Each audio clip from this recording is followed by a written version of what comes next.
Good morning, YouTube, man. It is me again, your favorite Texas trucker, and I am coming at you today from Laredo, Texas.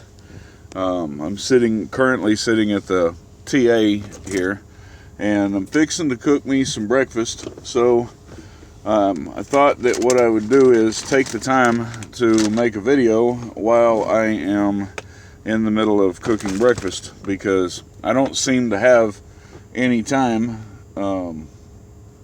to take care of these things. And I know a lot of y'all have been all over me about doing another update. I haven't done one in quite some time, and it's not because I'm trying to ignore you or anything, or it's not because I don't want to do an update. It's simply that I just haven't had the time, honestly. I'll give you a little bit of an update, let you know kind of what's been going on. Maybe you'll see why it is that I haven't been able to update. I don't know. Some of it is laziness. In the couple of times that I have had time to do it, I just really haven't wanted to. Some of it is the fact that I just really have had no time, honestly. I've been running pretty hard, and I'm pretty glad for that. So that's really seriously cut into the amount of time that I have to sit down and take videos. Anyway, enough of an explanation on that. A couple things I want to say. In the last month or so, since I've had that last major breakdown with the differential, this whole argument of new truck versus old truck seems to have resurfaced again. And there's a lot of you guys out there that think that I'd have done better off buying a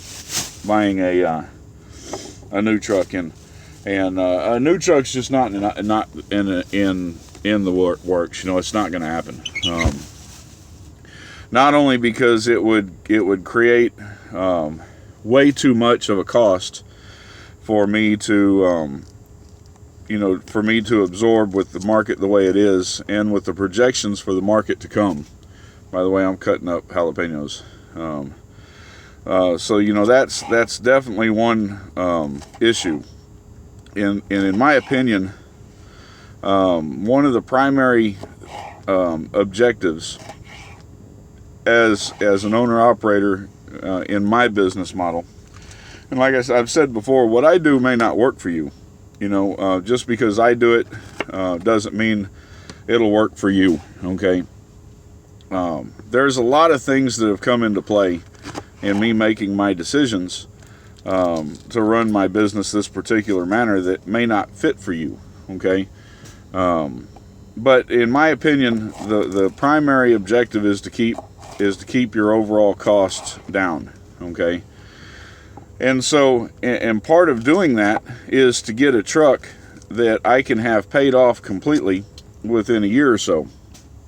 It's going to take me a little bit longer than a year because I've had so many repairs, but I will have it paid off this coming year, okay? The second thing is that I am mechanically inclined, okay? I'm not a mechanic by any means. I have no formal training as a mechanic. When I was in the Army, and of course you have to keep in mind that the way the Army runs today is not the way the Army ran when I was in the Army. I was in the Army in the 80s. And in the 80s, when I was in the Army, truck drivers were required to assist and to do a lot of the work in maintaining their trucks. All right, we would go to the motor pool, and they would assign a mechanic to us, and that mechanic would instruct us on how to do a lot of the things that needed to be done on the truck. All right, the things that we just were not qualified to do, then he would do, and we would assist. So now, granted, that was almost 30 years ago, okay? And a lot has changed in the trucking industry in 30 years. One second, I got to get a foil pan. So, the things that I learned while I was doing that some of those things are not even applicable today, because the trucks are different, the engines are different, but the method is still the same, okay? The method being that, you know, mechanical is mechanical regardless, and there's only, you know, so many things that can change. When it gets into wiring and it gets into electrical or air conditioning, I don't know my ass from a hole in the ground, and I'm one of the first ones to admit that. I simply don't know, you know. And but when it's mechanical, I may not know, and there's a lot of times where I've had to call and I've had to ask for help. I may not know, but it's mechanical and I can figure it out, okay? So a lot of these repairs that I've had to do on my truck, I'm able to do myself, all right?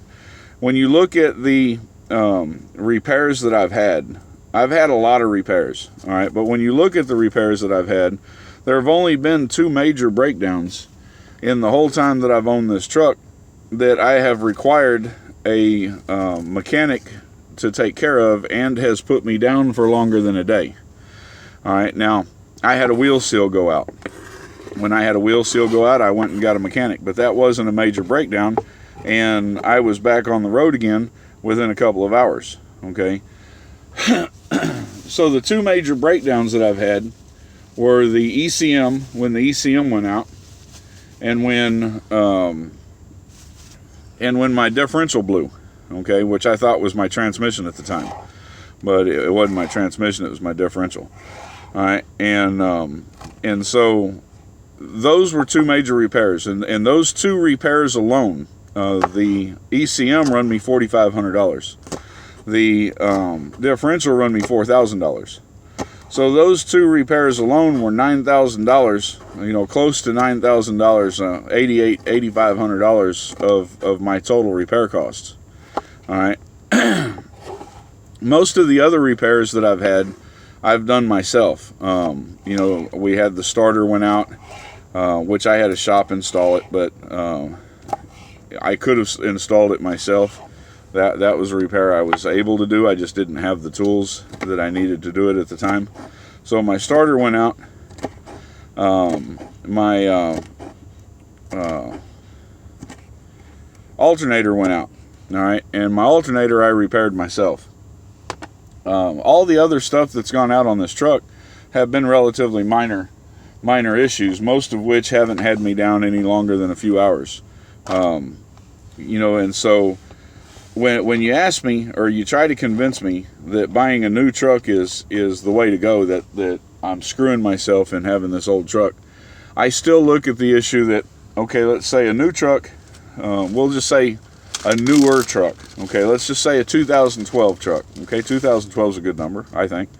So let's just say a 2012 truck, doing onions now. Let's say I go out and I buy a, because I'm a Kenworth guy, so if I'm going to go out and I'm going to buy something, it's going to be a Kenworth. All right, so let's just say that I go out and I buy a 2012 T680, okay? I like the T680. So let's just say that I go out and I buy a 2012 T680, all right? I'm going to speak from experience on a 2014 T680. Because I had one. I drove one. It wasn't my truck. It was Melissa's truck. I didn't have to pay for any of the repair work on it, but I had one. All right. Now that 2014 T680, when I got it, had 45,000 miles on it. About 245,000 miles. Not a lot of miles. You know, it was a fairly low mileage truck, and for the first 4 or 5 months or so, it ran pretty damn good, okay? And then I blew the air conditioner. And when I say blew the air conditioner, I don't just mean the air conditioner stopped. I don't mean that the air conditioner just quit working one day or it ran out of Freon. I mean the son of a bitch blew up in my fucking engine. Completely fucking blew up. When it blew up, it took a whole bunch of belts out with it, all right? And when I say blew up, I mean that the pulley on the air conditioner, you could wiggle around because the entire goddamn thing imploded from the inside. Well, that cost me a road service call, and I asked the mechanic, because at that particular time I was planning on buying my own truck. And so I asked the mechanic at that time, I said, just out of curiosity, how much would this have cost me if I had been an owner-operator? And, he said, well, your company gets a fleet discount and, and all this kind of stuff, and he run all this stuff down to me. But then he says, but your bill is $685. $685, all he did was come by and put a short belt on it and replace the belts that it took out. All right, so he replaced one of the belts that it took out, and he short belted the air conditioner so that I could continue to drive it without needing the air conditioner on. Okay, $685 or $45. $645 is what it was. All right, for him to come out there, and then I had to take it down to Kenworth, and luckily they warrantied it out. But I was down for 3 days. I lost 3 days of time getting that air conditioner taken care of, and it was warrantied out. Man, these onions are killing me. Good Lord of mercy. Let me roll down a window here and get some air in this sumbitch.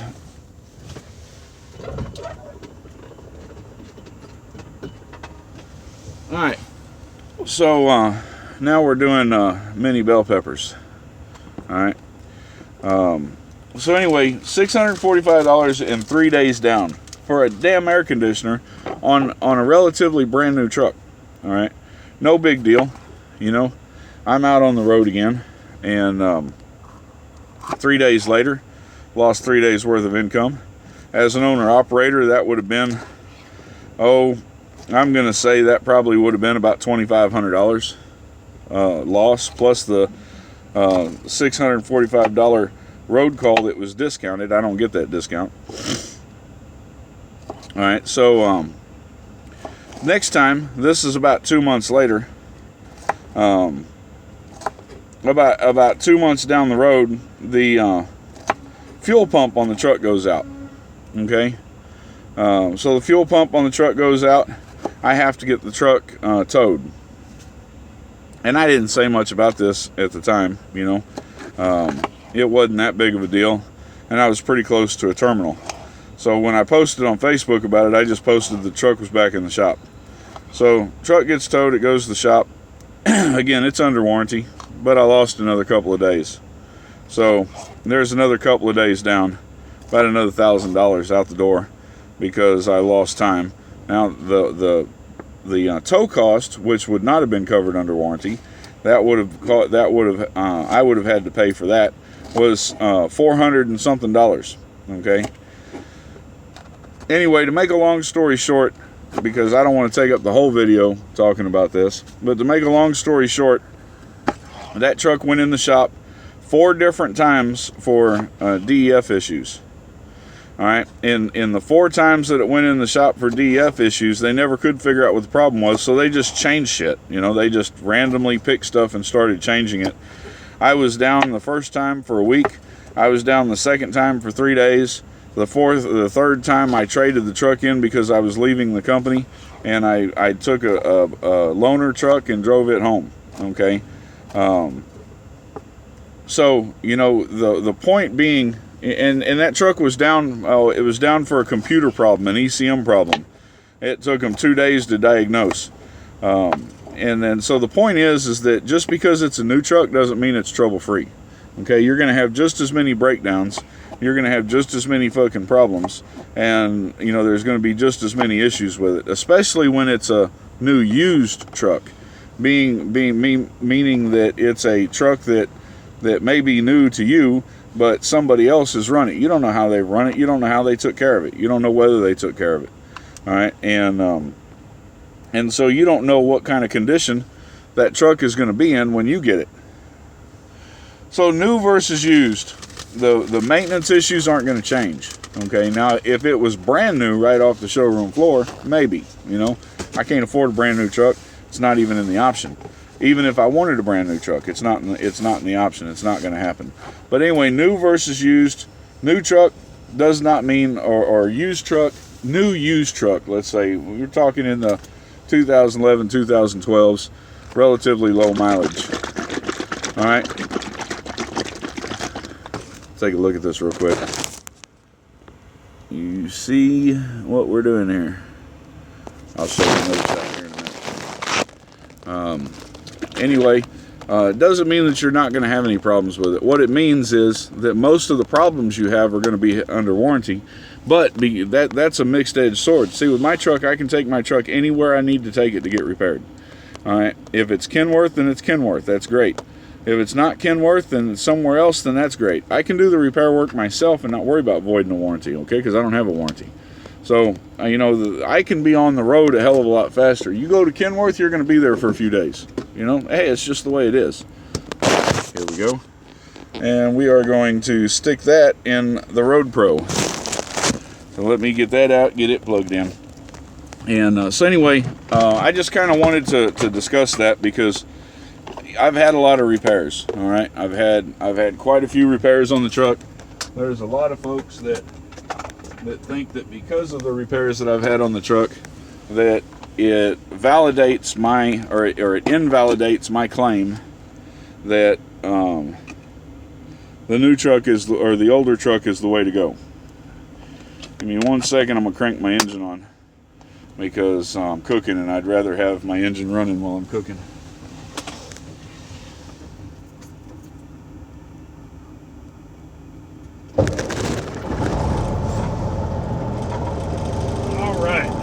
There we go. So let's put that argument to rest. I do appreciate a lot of y'all's views. If y'all just think that running a damn, I forgot the cheese. Shit.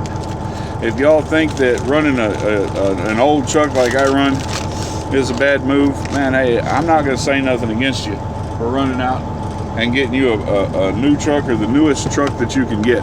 Okay, I'm not going to say anything against you for that. It's not my way. All right, it's not the way that I'm going to do things. But if that's your way, hey man, everybody ain't got to do things my way. You know,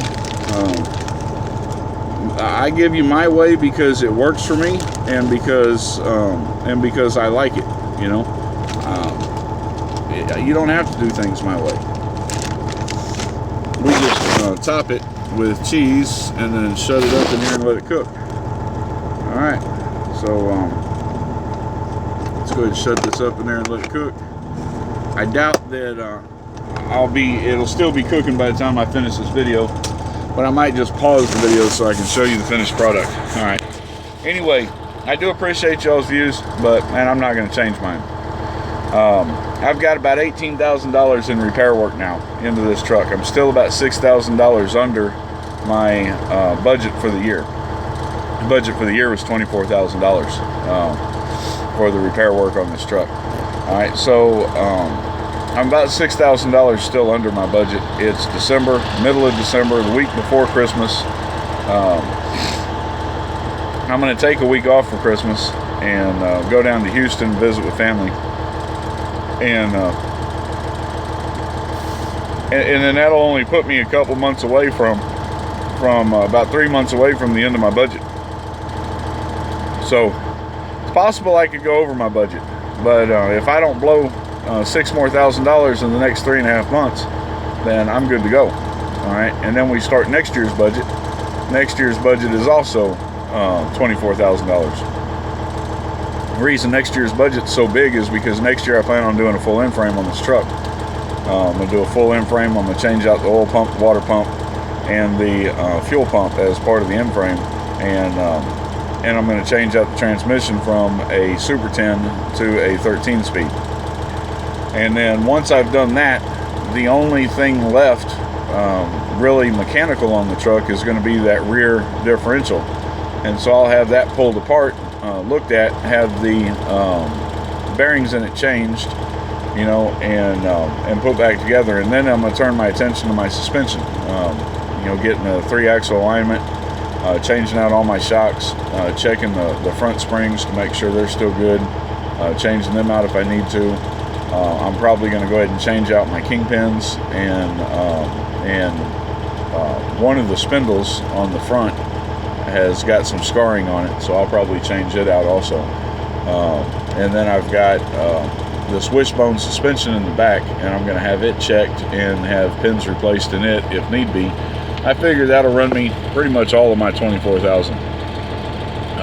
maybe a little bit more. So next year I may go over budget a little bit, but by the time next year is over with, there won't be any elements of this truck other than the cab and the frame itself that are not brand new.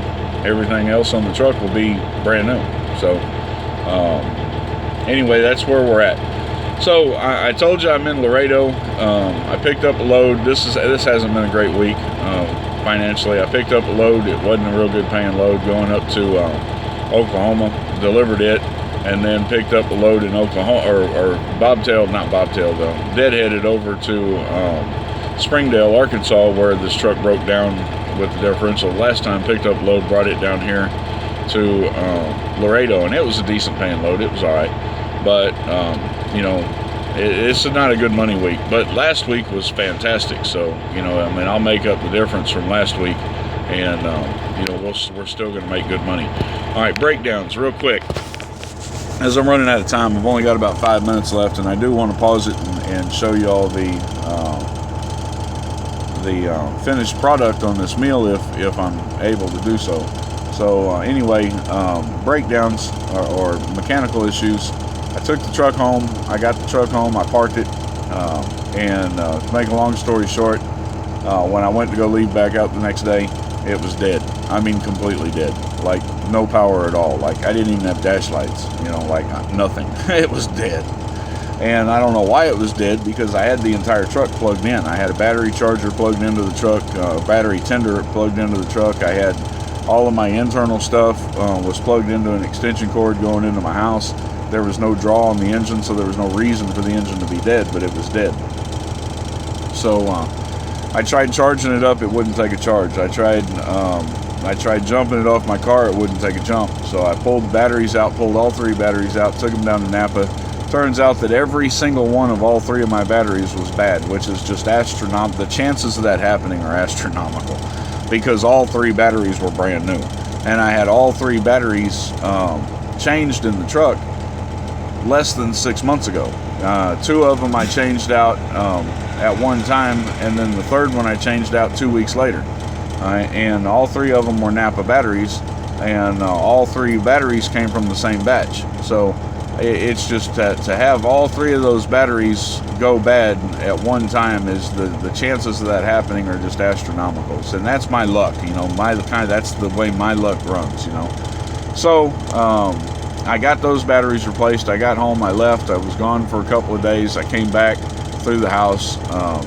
I had a load to deliver, and I came back to the house after delivering that load, or right before delivering that load, and my car broke down, which is why I came back to the house. So my car broke down after I delivered my load. I came back to the house instead of grabbing another load. I took care of all the problems with my car. It was another bad battery issue, but Napa told us that the battery was good, that the problem with it was that the alternator was bad. So we bought a $180-something alternator. Well, you can't change the alternator on my car without pulling the axle, because it's a front-wheel drive, and it's located at the bottom behind the axle, and you can't even get the bolts out without pulling the axle. It's a big, huge clusterfuck. So anyway, I got a friend of mine that is a master mechanic, so I took it to him. He tried getting it out without pulling the axle. We ended up having to take it to his shop. Turns out that the alternator wasn't bad. The alternator was good. The battery was bad. And his shop only uses super high dollar batteries, so it cost me $200 to get the battery. I had to take a $189 alternator back, and anyway, it was a clusterfuck. So I get back home, and I go ahead and pop the hood, and I do a full front nose to tail maintenance on my truck, and I crank my truck up, and this sumbitch is squealing like a stuck hog. So I shut it off, go back, check the belts, and my 2 fan belts are loose as hell. And the retaining nut, the set nut that sets the tension, there's a lockdown nut that keeps it in place. It was all the way up at the top. So I go and I change that, and as I'm doing it, I look down on the ground, and when I look down on the ground, I see that there's antifreeze all over the damn place. Fuck me, man. You know, so I tighten the belt, I fix the belt, and I'm trying to figure out where the leak's coming from. The radiator's dry, inside the fan belt's dry, the radiator's not leaking. I couldn't figure out where it was coming from. I go to the other side of I go to crank the engine back up, test this belt, and it's still squealing like a stuck hog. So I get back out and I check my other belts. You know, my air conditioner belts are good, my fan belts are good. I go around to my alternator belt and I see that in my heater valve on the side of the coming out of the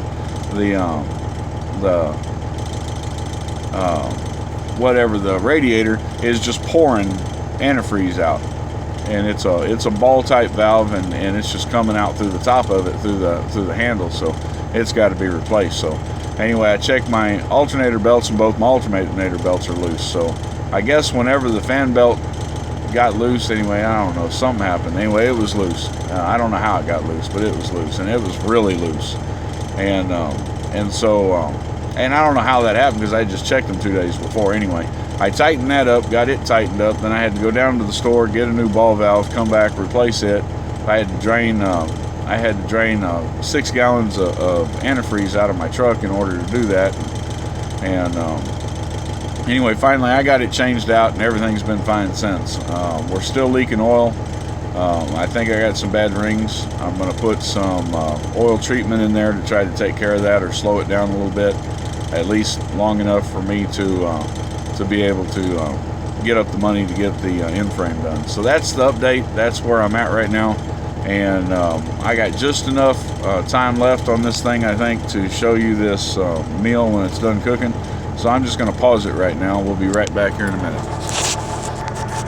Hey man, unfortunately I got a lot of shit I got to do, and it doesn't look like I'm gonna be able to show you all this picture right here. I gotta, as soon as I switch screens on this phone, and I gotta make a couple phone calls. So as soon as I make those phone calls, it's going to cancel out this video and end it out. So I'm gonna go ahead and just catch y'all later on. Look at my Facebook page over the last couple of days, and you'll see this breakfast posted up there here today. So we'll catch y'all later on, man. Y'all take care. Peace out.